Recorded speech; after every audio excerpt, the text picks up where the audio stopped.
When it comes to horse racing, you can never have too much information. With TwinSpires, you can place your bets with confidence, whether you use handicapping insights like our Brisnet speed ratings, prime power and past performances, the guidance of our experts' top picks, or just choose a name that catches your eye. Yes! No matter how you pick your horse, bet with TwinSpires. And now you can race to victory with TwinSpires tournaments. We're back with the TwinSpires jury. I'm Ashley Anderson here with James Scully, and Nick Tammaro is filling in for Darren Sicali this time. I'm also happy to see you're not stuck in your car outside a coffee shop. I still don't have a fancy TwinSpires background, but my backdrop is far better this time around. My Wi-Fi connection is better, and let's hope my opinions are better. Very happy to hear it. We're going to talk Del Mar, Colonial Downs for the Arlington Million card on Sunday, and we'll look at Ellis Park as well. And Nick, I'll start things off with you. Tell me what your best bet of the week is and where you're going to play that. Yeah, so looking forward to this best bet, actually. This is a horse that's going to run on Saturday at Del Mar. And, of course, I'll have expert picks for Saturday's Del Mar card. We're going to go early on in the program to race 3. This is going to be horse number 2, Tranche, who is a Adam Kitchingman trainee. So this is a horse that actually made a splash, I would say, to an extent when he broke his maiden last year. It came in the futurity at Santa Anita, and he beat Miramati in doing so. Miramati was a highly regarded horse at that point. He's still a maiden. He's a horse that's taken a lot of money. He's actually run against winners a couple of times as well. But Tranche beat him that day and did so with a lot of early speed. So last time out, Tranche came back from a long layoff, ended up running into a really sharp field. Thornhouse was a horse that had shown some serious ability in the past. Yellow Brick also had run very well on numerous occasions for Dick Mandela. And I thought that Tranche needed the race. He got involved in a really strong pace. He tired a little bit. Now, I don't love the idea of taking a failed speed horse at Del Mar, given the track profile we've seen so far at this meet. But I think this is a horse that's going to make the lead. And if he does so, I could see him being very dangerous second off a layoff. I want to give him that opportunity to race his way back into shape. The other thing here was that, and I kind of went back and forth on who I was going to make my best bet of the day and my fade, and if they could even be in the same race, because I think the horse to bet against is the 6 For All Mankind. That's part of why I ended up landing on Tranche. I don't have morning line odds yet, but I would imagine that For All Mankind is going to be a relatively short price. This is a horse that's going to be bet on dirt off of turf races. And I like betting against these horses, even though the pedigree is heavily geared towards dirt, with Daisy Divine being a filly that was good on both turf and dirt. And this gelding being an Into Mischief, he should be able to run on virtually anything. But I think Tranche is an interesting play at a good price in race 3 on Saturday at Del Mar. I like it, adding Lasix, and you mentioned kind of needed to start coming off a 9-month layoff in the first start this season. So I expect some improvement here as well. And I'm going to switch things up, and I'm going to go ahead of James, give him some time to think about his best bet because I don't quite agree with him. So I'll let you think a little bit longer on it, and I will jump ahead to talk about Colonial Downs. I'm going number 7, Witty at 4-1. This is race 8, the 5.5 furlong Van Cleef Stakes on the turf. And this drew a field of 12, a lot of early speed. So I'm looking for a late runner here. Now, the morning line favorite, Mischief Magic, also a late closer, but has not won since coming over to the U.S. 0 for 4. And I also feel like 6 furlongs, maybe a little bit better for that horse. 1 for 5 at today's distance. So I'm going to go with Witty to the inside, who has 3 wins and 3 seconds from 6 starts at 5.5 furlongs on the turf. Also going to have Avion Toledo, a 33% winner this meet, who's won all 4 mounts with Witty for his career. And trainer Elizabeth Merriman is a 36% winner in non-graded stakes. A small sample size, but when she shows up in non-graded stakes, does very well. So I'm backing Witty here in the Van Cleef Stakes. All right. I like to hear that's a very competitive race. I've taken a look at it. I can see your point with Witty. Looks like he will get the pace to run at. My best bet's going to be in Secretariat Stakes, race 9 at Colonial Downs on Saturday. Number 1, Brilliant Birdie. Now, this is a 3-year-old colt trained by Cherie DeVoe. Started one time in February at Fairgrounds, and then came back from a freshening on the Thurby card at Derby Week and broke his maiden and did so in good fashion, where he basically got to the lead in deep stretch and pulled away late to win. Came back a month later in an entry-level allowance race on June 7th and took a step forward. I mean, definitely figure-wise, ran much better. I thought he won a little bit more, was a little bit better turn of foot that afternoon. Won clear once again by more than a length. And then DeVoe stepped him right up in his stakes company in the American Derby. Brilliant Birdie rated off a pretty moderate pace that afternoon in mid-pack. And I just like the improved turn of foot he showed on the far turn to put himself in contention. And you can see he's already struck the lead by mid-stretch in the American Derby that day. I just think I love this profile of a progressing 3-year-old who each race just keeps on stepping up and running well. And while Brilliant Birdie is the 5-2 morning line favorite, I do think that Trickery, who's 3-1 second choice, he'll definitely compete for favoritism off of that Grade 1 Belmont Derby. They have one horse in common. 2 starts back, First World War beat Trickery in the Penn Mile, and then last time in the American Derby, Brilliant Birdie handled him pretty easily. So I just think Brilliant Birdie is going places for DeVoe, and I'm looking for a big effort once again in the Secretariat Stakes. I'll go ahead and transition us to our fade of the week, because this is my fade of the week. Brilliant Birdie at 5-2, making his first start against Graded Stakes Company. And certainly you make a lot of good points here, James, coming off a career best effort as well in the American Derby on a 3-win streak. But I'm looking at these other runners. Trickery, who you mentioned, will probably take a lot of money, and in the previous starts didn't really get respected at the betting windows, has 4 wins, 2 placings by a neck in his last 6 starts. So I think maybe we will see him potentially the post-time favorite. But even I was looking at Fulminio, who was a best bet of mine a couple weeks ago in the Boston Stakes, won that race at a mile over soft turf, and won his previous start as well at a mile over soft turf. We're getting a lot of rain at Colonial. I don't think we're going to get firm turf, and Brilliant Birdie has only raced over firm turf. So I'm looking for him to maybe not do so well in his Graded Stakes debut. That's why I'm going to fade him here. I like Trickery. I like First World War adding blinkers for the first time with Brendan Walsh, who we've seen do really well when he adds blinkers for the first time. Pretty mischievous in the Kentucky Oaks. That was the winning formula. So sorry, James, I can't back Brilliant Birdie here. Now, we'll say we went against each other one time before, and you're right. You had Sierra Leone in the Risen Star way back in February, and I believe he was my fade that day. And so hopefully I'm looking to even the score on Saturday. I knew you'd be keen on Fulminio. Those are some good points. He's going to have to step up against better competition, but he definitely likes soft turf. He's shown an affinity for Colonial Downs, and you can make the case that he's getting better for Delacour. James and I will be on location at Colonial this weekend, so it'll be fun to watch that race together and see who's right in this instance. But Nick, I don't know if you've looked at this race. I don't know if you want to give us a pick in this race, so I'll turn it over to you. Who is your fade of the week? So my fade in there would have been Trickery. So it works out perfectly that we all see it a little bit differently, but a lot of fun there. So my fade is actually in the nightcap at Del Mar on Saturday. This is a horse that has had a devil of a time winning races, and I say that, of course, pun intended, because his name is not a sinner.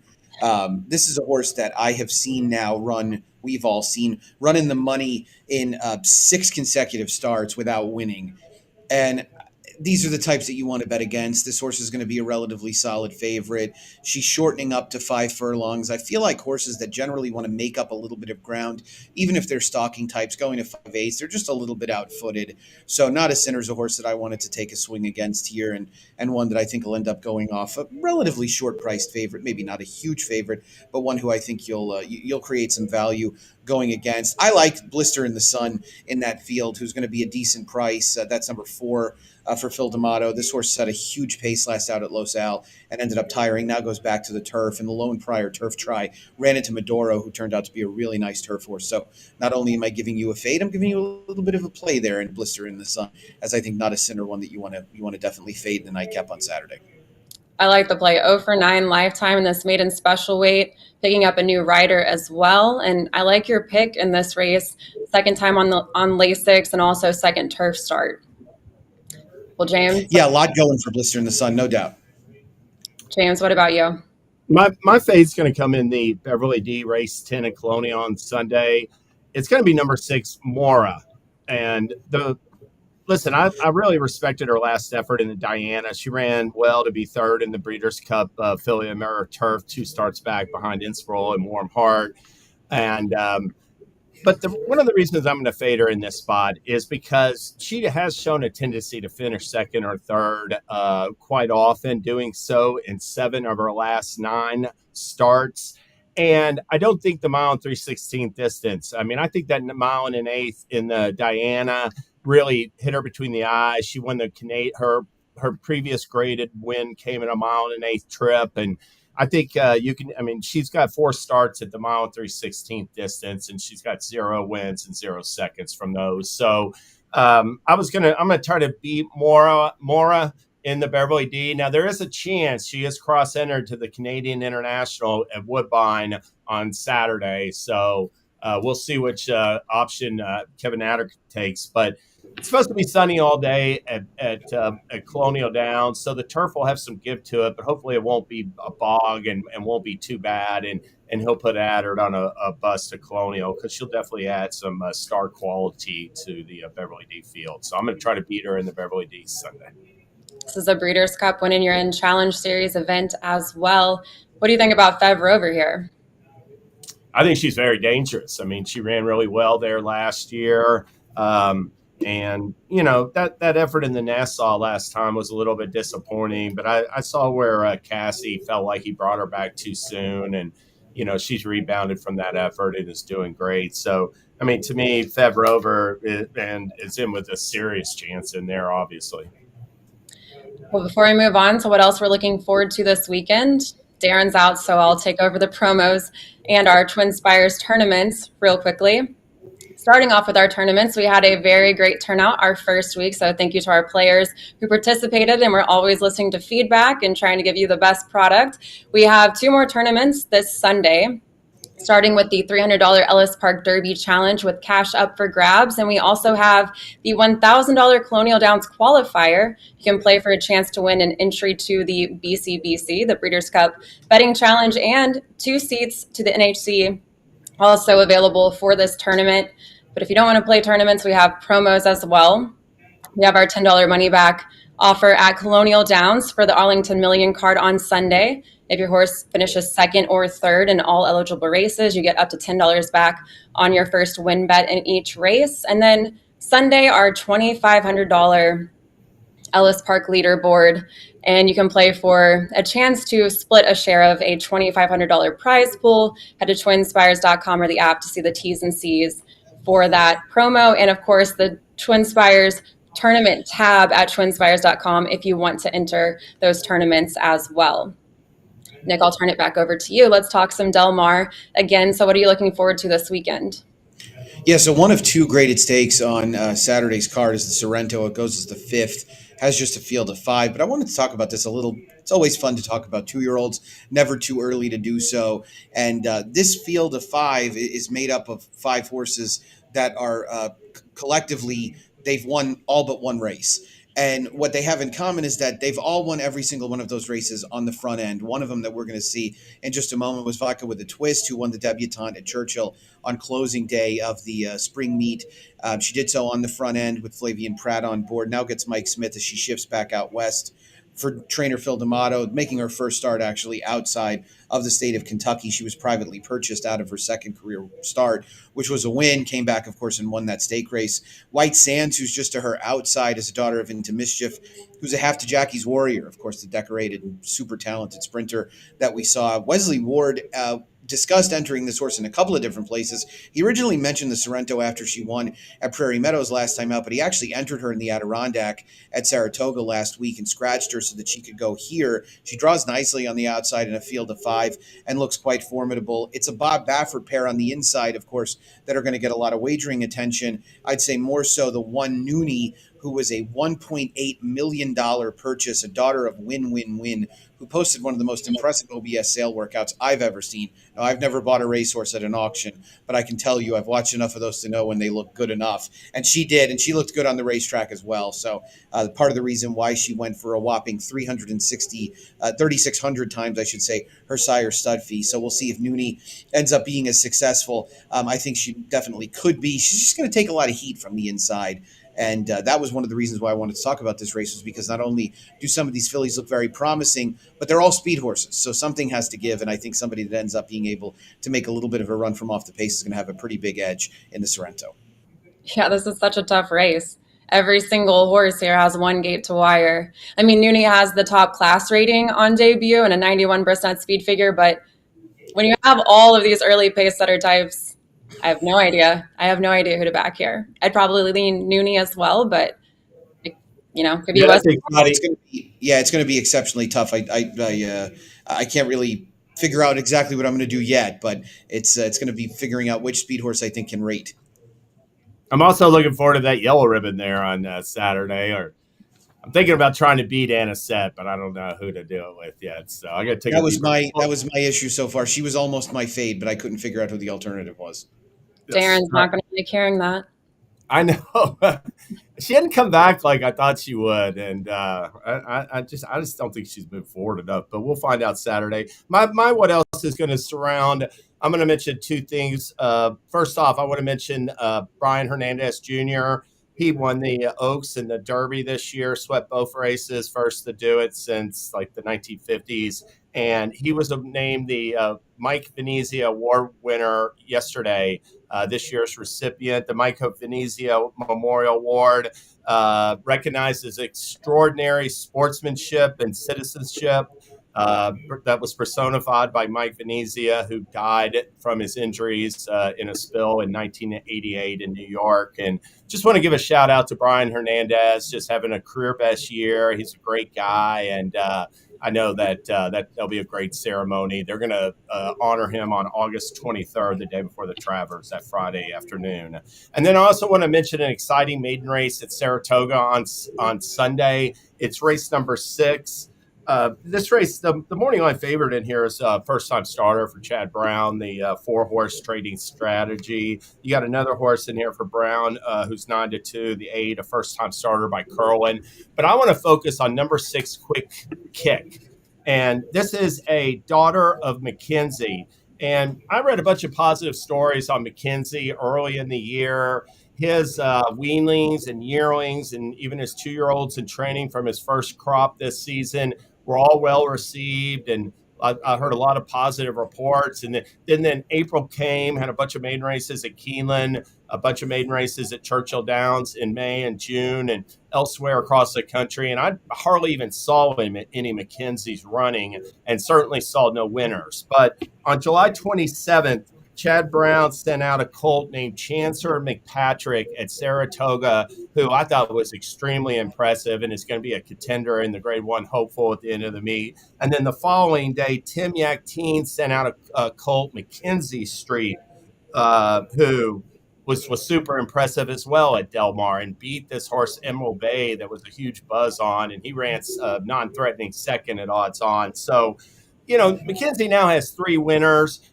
Sometimes we'll see these wins come in a bunch, and this Quick Kick is out of Grade 3 sprint winner Graham 6, who is the dam of 10 foals to start. 9 of them are winners. She's produced 3 stakes winners, including graded stakes sprint winners, and 4 2-year-old winners. So he's bred to be precocious. 5 furlong bullet work at Churchill Downs in early July. Came to Saratoga, worked a half mile, third fastest of 1:04, and then he just lit up the track last Sunday with another 5 furlong bullet for Tom Amos, who already has a 2-year-old winner at Kamichi Cat at Saratoga. So I'm excited to see this Quick Kick listed at 6-1 with Dylan Davis run on Sunday at Saratoga. Chancer McPatrick, Nick, you talked about that horse. I think it was last week on the roundtable. Sure did, yeah. Chancer McPatrick, the first McKenzie winner, and like James said, followed up by another one out west. And this looks like a fun race. Of course, you brought up Graham 6, and Tom Amos trained Graham 6 too. For him to trade him going in. But yeah, that's a precocious pedigree, all right, and a hefty purchase price for the the morning line favorite trading strategy. You don't see Klarovich necessarily go to a $500,000 all that often. Value investor himself behind the operation there. James, real quick, I wanted to mention Brian Hernandez, of course, at Ellis, was doing very well on Sunday, won the Pucker Up Stakes with Waves of Mischief, and also won another stakes on the card. Had a chance to talk to him, was doing very well, and I saw he's the rider on Brilliant Birdie, so that's fun. Yeah, he's going to be at Colonial. He's riding Brilliant Birdie on Sunday, and he's also he's got some mounts as well at Ellis Park this weekend. So, he comes up to Saratoga sometimes. He'll ship out to ride stakes days, but he's basically based at Ellis for the summer.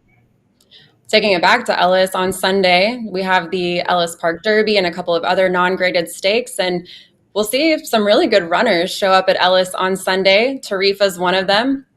Points leader in the Road to the Kentucky Oaks, ended up finishing 9th in that race, and now cutting back to 7 furlongs for the Audubon Oaks.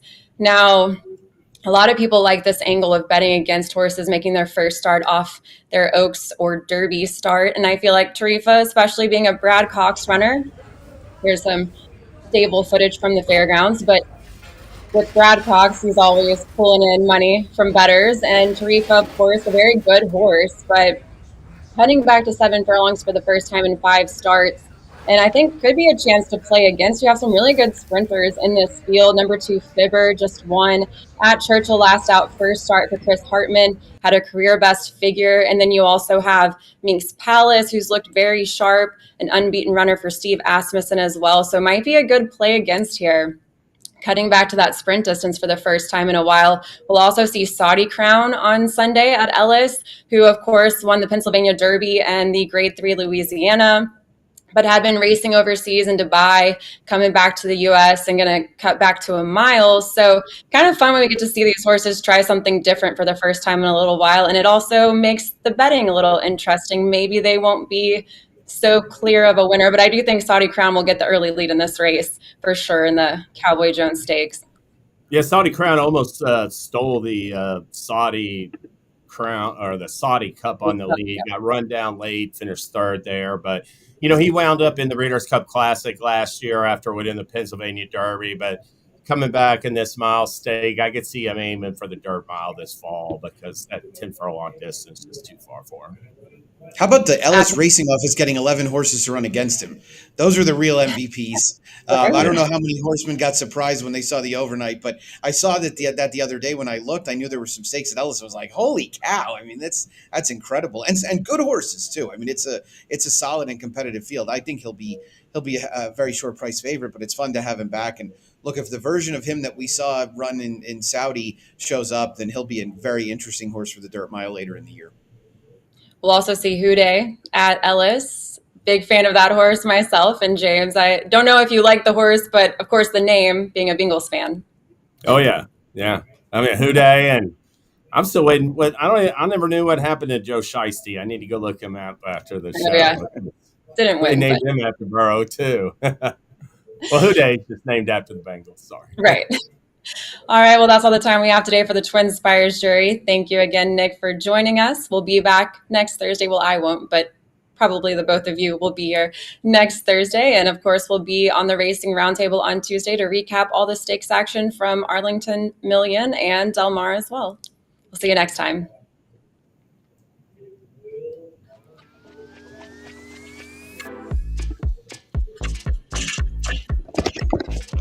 Thanks, Nick. You bet, absolutely.